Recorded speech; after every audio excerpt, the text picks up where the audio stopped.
The story of Elizabeth Holmes became a cautionary tale about the limits of technology and the boundlessness of greed and gullibility. Holmes's startup, Theranos, promised devices that would revolutionize medicine by screening patients for a vast variety of illnesses with only a drop of blood. She adopted the attire and manner of Silicon Valley disruptors like Apple founder Steve Jobs. Our actions that will determine this new stereotype around women being the best in science and technology and engineering, and it's that our little girls will see when they start to think about who do they want to be when they grow up. Accepting the hype, Holmes was lauded in the media. Investments poured in from the likes of News Corporation's Rupert Murdoch and Oracle's Larry Ellison.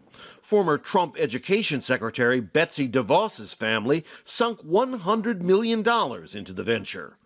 Two elderly secretaries of state, Henry Kissinger and George Shultz, were sufficiently beguiled by Holmes's blandishments to join the company's board of directors.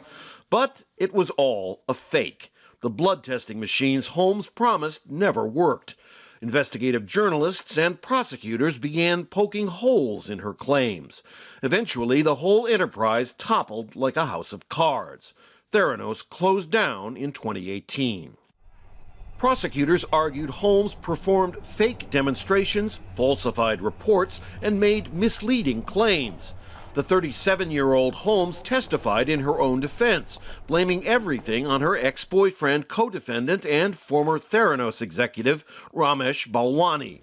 But in the end, unlike so many before, the jury wasn't buying it.